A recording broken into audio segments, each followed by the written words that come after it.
everyone, it's David Ault, and I want to welcome you to The Gathering. I was talking to a Gen Z person, someone much younger than me, the other day about musical artists and about musical influences. And it never ceases to amaze me when they go, who? What that does to me inside. It's like there's this voice that goes, you don't know who that is?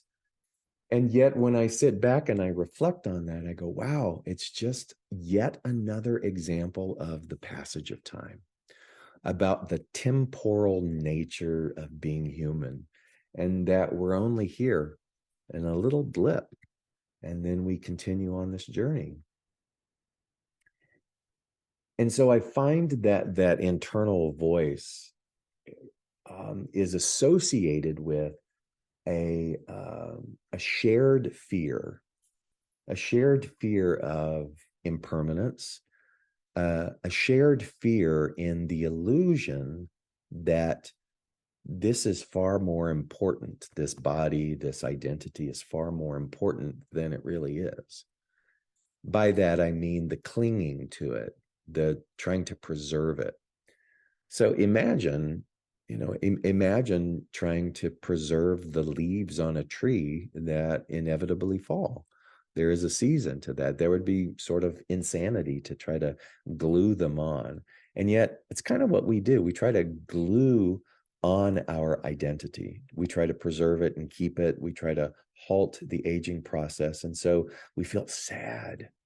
We feel terrified when the inevitability of it happens, the passage of time, when we start to feel it in our bodies, when what we perhaps were once known for, people have no idea.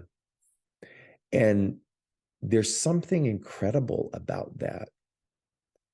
I call it incredible because it affects everybody.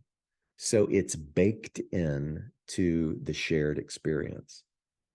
The shared temporal experience of being human, the shared temporary incarnation of coming down into this plane of form, into duality, and trying to remember that it's just a blip. It's just a stop along the way where I will say the chief goal, if there is such a thing, is to remember that this is just an opportunity to love and to serve one another, and to remember that behind all of the facade of what the world shouts is important is one seminal thing, and that is that everything is a divine design. I'll throw in the word God, but that everything is a part of one organism, one perfection. And so I reflect upon how many times have I done this where I've spent the time in this plane of form completely in terror. How many incarnations have I participated in where I never woke up, where I never remembered? How many incarnations did I participate in where I fought and I hoarded and I robbed and I stole out of a deep-seated fear that this experience is limited? And you see, we keep doing that, and we keep doing that and keep doing that until we wake up, until we wake up, until we wake up, until we wake up, just a little bit more and a little bit more and a little bit more. And until there's maybe a tipping point where, let's say that we wake up in one incarnation and we reach 51%. So now there's more of us awakened than there is asleep. But there's still parts of us that are asleep. So I'm having this conversation with this person, and that internal voice that's like, you don't know who that is. And noticing a little bit of terror or fear within me about my own impermanence, going, oh, that's a part of the percentage that is still asleep, or still terrified, or still seduced into the illusion that this holds much more greater value than it really does in my mind, right? And so that's a process. It's a process. You know, there's a book out right now called Atomic Habits that has sold something like 5 million copies. And it's another book about the incremental process of change, of approaching change incrementally. And you can see how this is an ongoing quest to find some peace around the fear and the terror of death, of uh, of relevancy, all of the things, you know. And so we look at young people and we want to go, oh my God, don't you know? And we were right there with them. And you start to see, we're just in this loop. We're just in this loop. So what do we do about that? Right now, what do you do with your sadness and your fear and, dare I say, your terror about this aging, about the physical body having its issues? Does that mean that the mind space or the awareness that we are can't continue to expand in its percentage of celebration and honoring and knowing that this is a stop along the way? And my whole goal, not my human goal, but my soul goal, is to love more, is to serve unconditionally, and to remember that there is a divine principle that is eternal and unwavering and infallible. So I love this time of year. I love Christmas trees. I love all that stuff. I relish in the lights and the way it makes me feel inside. I also love this time of year because, as I've said many times, we give ourselves a much bigger break at the end of the year, meaning we're more willing to hit the reset button. And I want to throw something out. Rather than hitting the reset button with more goals about what you're going to do, can you consider incrementally, atomic habit, making peace with change? And one of the ways that is going to feel really cattywampus, that's a Southern word, to do that is by reflecting on the past year and all the things that, quote, quote, didn't go right, all the goals that didn't get met, all of the disappointments that happened, and make peace with them and realize that they too were a perfect part of this immaculate fabric of our journey, that nothing is a mistake, that it's all part and parcel of the evolution of moving ourselves along incrementally. And if it hadn't been for those things, we perhaps would not be in this moment now, receptive, open, willing to listen as we approach yet another reset moment at the end of a calendar year. What I'm saying is, notice the harboring of disappointment. Notice the harboring of shame.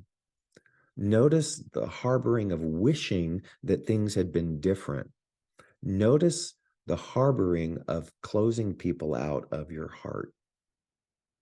And take this time, use this time to create a reconciliation, a balm that helps heal, and let you understand that, yes, the journey is finite. And it's true that if I'm so terrified about change, if I'm terrified about this topic of death, then I'm not fully living. And perhaps the real goal or the real reset is I'm willing to do whatever it takes to fully live. I'm catch yourself. I'm willing to do whatever it takes to fully live. I was talking to this same young person. I was telling them about Louise Hay and about my experience. They didn't know who Louise Hay was, and that happens more often now than not. And I was sharing about her work with people who were diagnosed with AIDS. I was talking about that time period. It too was a pandemic, different than this one because it was fixated on a subset of people who were stigmatized, who were shamed, which promoted even more shame within them. And so her work was extraordinary in providing a space for these people to come to terms with the inevitability of change. I told them a little bit about the dynamic of the hayride and that it was on a Wednesday night in Hollywood, California, and people would come. And at the height of this, there was close to 800 people in this room, and we would sit in this sort of horseshoe-shaped auditorium in a public park. And Louise would sit on a table, just on the edge of a table. And so the whole horseshoe then became focused on her as she would monitor and lead the evening. But we always chanted in the beginning. I notice my voice is very deep, so I want to share with you one of these chants because I think it will help us all. I haven't thought about this song. It just came back to mind from the conversation. And it went like this. Doors opening, doors, no, wait, sorry. Doors closing, doors opening, doors closing, doors I'm opening, I am safe. It's only change. I am safe. It's only change. Doors closing, doors opening, doors closing, doors I'm opening, I am safe. It's only change. I am safe. It's only change. And we would sing that for like 5 minutes over and over again. Hundreds and hundreds of people. And you could feel a permission, a personal permission, an individual and a collective permission to set aside the terror for just a few minutes. The terror of death, the immobilization of shame, the anger at the disease that had infiltrated their lives. So I want you to hear that. You could feel the permission, even if it was momentary, even if it was incremental, you could feel it. And what was so vital and important about that moment was that it set the tone for what the evening would be. And I got to hand it to Louise. She knew not to rush into dialogue. She knew that those types of things, the chanting, we would sing Spirit Am I, but so much of the focus of her work was on doors closing, doors opening, doors closing, doors I'm opening. I am safe. It's only change. And I think we get to bring that back. I think we get to bring that chant back as we close out a year, What to say doors closing is not to shut something out, but it's more of the mental state. Doors closing and the terror of change. I'm allowing myself to move past my terror and to open doors, to be accessible, to give myself permission to fully live, to fully live.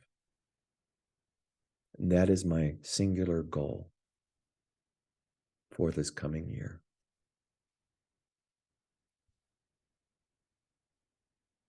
May you hear that and be willing to incrementally practice, to sing that, to allow that. And in so doing, may you uncover the experience of just how deeply you matter, how beautiful the synchronicities and the harmony that do exist and have always existed can now be seen.